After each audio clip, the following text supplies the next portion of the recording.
भारत का पहला caste based census आ चुका है। बिहार में ये सेंसस हुआ है जिसका क्रेडिट नीतीश कुमार की गठबंधन की सरकार को जाता है। बिहार जो कि गरीबी और बेरोजगारी में नंबर 1 है, साथ ही साथ वो भारत का पहला ऐसा स्टेट बन चुका है जिसने कास्ट बेस्ड सेंसस कराया है। 2 अक्टूबर को गांधी जयंती के शुभ अवसर पे बिहार जाति आधारित गणना को state development commissioner Vivek Singh के द्वारा रिलीज़ किया जाता है और फिर इस पर पॉलिटिक्स शुरू हो जाती है। बिहार सरकार ने जातिगत जनगणना की सर्वे रिपोर्ट जारी की है।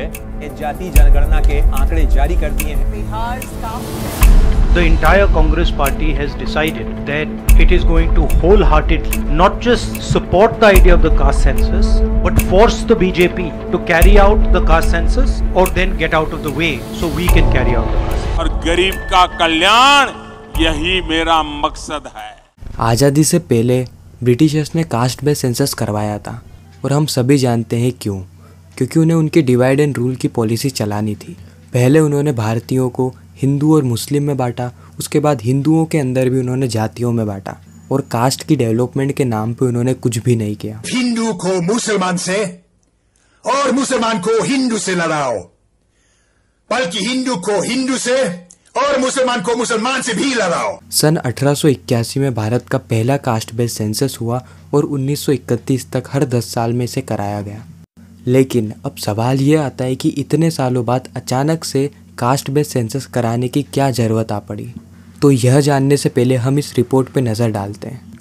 Bihar caste census report 2023। Bihar की कुल जनसंख्या 13 करोड़ है, जिसमें जनरल वाले यानी अपर कास्ट 15.5% है और SC ST 20% और 1.6% है और वहीं पर OBC 63% है।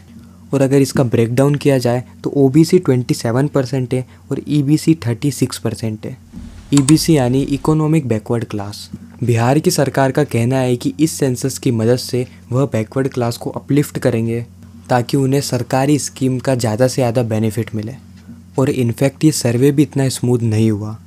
इस रिपोर्ट को लाने में भी बहुत दिक्कतें हुई।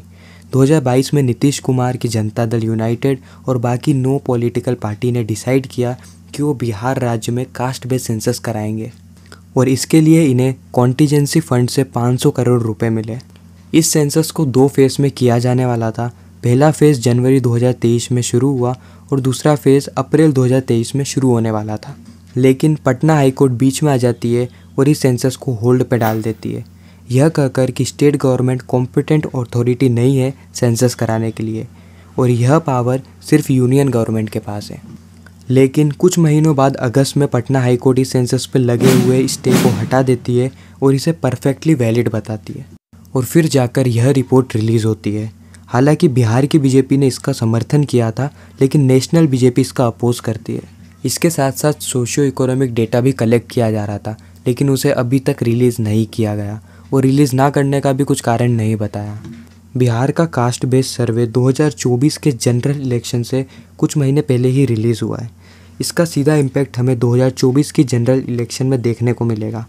राहुल गांधी ने 26 और पॉलिटिकल पार्टीज़ के साथ मिलकर NDA के खिलाफ एक अलायंस बनाई है, इंडिया अलायंस, जो कि 2024 में मोदी सरकार के खिलाफ उतरेगी। और अब मंडल वर्सेस कमंडल का मुद्दा भी ज़ोरों शोरों से उठने लगा है। मंडल यानी मंडल कमीशन से, जो कि 1979 में बनाया गया। सन 1980 में मंडल कमीशन ने एक रिपोर्ट दी थी जिसमें OBC की पॉपुलेशन पूरे भारत में 52% है और उस समय मंडल कमीशन को लेकर बहुत बड़ा बवाल उठा था। सर मैं घर के अंदर मारा है, घर के अंदर निकाल के मारा है। लोग बाहर खड़े थे, उनको मारा है, इनसे गर्ल्स को मारा है, उनके बाल पकड़ के खींचे, उनको कपड़े फाड़े हैं और मेरे सामने की बात है, उनके कपड़े फाड़े जज पुलिस ने। उनकी हिम्मत कैसे हुई यहाँ पे हमारे कॉलेज में एंटर करने की? प्रिंसिपल के सर पे मारा उन्होंने। और दूसरी तरफ अमंडल यानी हिंदुत्व के आइडियोलॉजी से है। राहुल गांधी ने कास्ट सर्वे को पूरे देश में कराने की बात की है। उन्होंने एक कैंपेन भी चलाया है, जितनी आबादी उतना हक। राहुल गांधी ने कहा है कि जैसे ही उनकी मध्य प्रदेश में सरकार बनेगी, वह सबसे पहले कास्ट बेस्ड सर्वे कराएंगे। इंडिया अलायंस के द्वारा बीजेपी के खिलाफ यह कास्ट सर्वे को एक टूल की तरह इस्तेमाल किया जा रहा है। अलायंस का कहना है कि SC ST वर्ग को 22.5% रिजर्वेशन मिलता है, जो कि उनकी पॉपुलेशन के इक्विवेलेंट है। लेकिन OBC वर्ग, जो कि पॉपुलेशन में 52% है, उन्हें रिजर्वेशन सिर्फ 27% मिलता है। और सबको बराबर का हक दिलवाने के लिए इंडिया अलायंस इस मुद्दे को जोरों शोरों से उठा रही है। लेकिन यहाँ पर बीच में एक प्रॉब्लम आ जाती है। जिन लोगों ने कॉन्स्टिट्यूशन बनाया था उन्होंने रिजर्वेशन की सीलिंग 50% तक तय करी थी, यानी भारत देश में 50% से ज़्यादा रिजर्वेशन टोटल में नहीं दिया जा सकता, जिसमें 22.5% का रिजर्वेशन SC/ST को दिया जा चुका है और फिर बचा था 27.5%, जिसमें से 27% OBC को अलॉट किया जा चुका है। यानी सीलिंग है 50% और रिजर्वेशन है 49.5%। लेकिन इंटरेस्टिंग बात यह आ जाती है कि बीजेपी ने इस सीलिंग को पहले ही तोड़ दिया है। इकोनॉमिकल वीकर सेक्शन को 10% रिजर्वेशन देके यह सीलिंग पहले ही ब्रेक हो चुका है। सन 2019 में बीजेपी ने अमेंडमेंट 103 के जरिए 10% रिजर्वेशन इकोनॉमिक वीकर सेक्शन के लिए घोषित किया था। कांग्रेस OBC के विकास की बात कर रही है, जितनी आबादी उतने हक की बात कर रही है। लेकिन अगर उनकी ही सरकार में देखा जाए तो उनके जितने भी प्रधानमंत्री बने सब के सब जनरल कास्ट यानी अपर कास्ट से आए हुए हैं।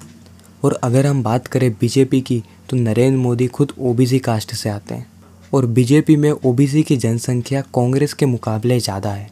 समाजवादी पार्टी के लीडर अखिलेश यादव ने कास्ट रिजर्वेशन पे ये कहा, बीजेपी कंफ्यूज हो गई कास्ट सेंसस के बाद। बीजेपी कंफ्यूज है कास्ट सेंसस के बाद, और ये कास्ट सेंसस और सभी लोगों को हक अधिकार मिले, उनका सम्मान हो, उस दिशा में समाजवादी पार्टी आगे लड़ाई लड़ेगी। और देखने को यह मिल रहा है कि इंडिया अलायंस के अंदर ही इसके बीच में विवाद छिड़ा हुआ है। बहुत सारे लोग इसका समर्थन कर रहे हैं तो कुछ इसका अपोज भी कर रहे हैं। जैसे ममता बनर्जी की सरकार ने इसका अपोज किया है, वह उनके स्टेट में कास्ट बेस्ड सेंसस नहीं कराएंगे। तो देखो, अगर मेरी माने तो कास्ट बेस्ड सेंसस से कुछ भी फ़ायदा नहीं होने वाला है, ना ही पहले हुआ था और ना ही अब होने वाला है। पहले ही हम लोग रिलीजन के नाम पे बटे हुए हैं, उसके बाद उसको कास्ट के नाम पे बांटना सिर्फ और सिर्फ अपना पॉलिटिकल मोटिव पूरा करने के लिए गलत है। हो सकता है हमें शॉर्ट टर्म में इसका ज़्यादा कुछ इम्पैक्ट देखने को ना मिले, लेकिन लॉन्ग टर्म में इसका बहुत गहरा इम्पैक्ट हम पे पड़ने वाला है। और अपोजिशन पार्टी यानी बीजेपी ने सख्त इसका विरोध किया है। उनका कहना ये है, कल से कांग्रेस ने एक अलग लाभ आरोपना शुरू कर दिया है। कांग्रेस के नेता कहते हैं जितनी आबादी उतना हक।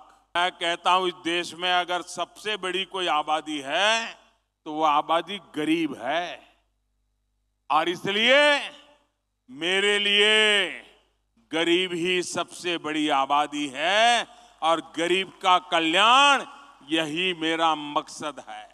और अपोजिशन पार्टी का कहना है कि कास्ट बेस्ड सेंसस की रिपोर्ट देने से पहले उन्हें बिहार की गवर्नमेंट के पिछले 18 साल की रिपोर्ट देनी चाहिए।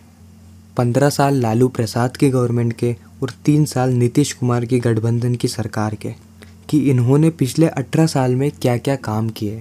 एट द एंड कहानी यह है कि इस मुद्दे को इंडिया अलायंस जोरों शोरों से 2024 के जनरल इलेक्शन में बीजेपी के खिलाफ उठाने वाली है, क्योंकि OBC भारत में मेजॉरिटी में है और उनके वोट जहां पे झुकेंगे वह पॉलिटिकल पार्टी के जीतने के चांसेस भी इतने बढ़ जाएंगे। वैसे कास्ट बेस्ड सेंसस आपके हिसाब से होना चाहिए या नहीं, कमेंट सेक्शन में हमें ज़रूर बताना। वीडियो अच्छी लगी हो तो लाइक कर देना, चैनल को सब्सक्राइब कर देना। मिलते हैं किसी नेक्स्ट इंटरेस्टिंग वीडियो में।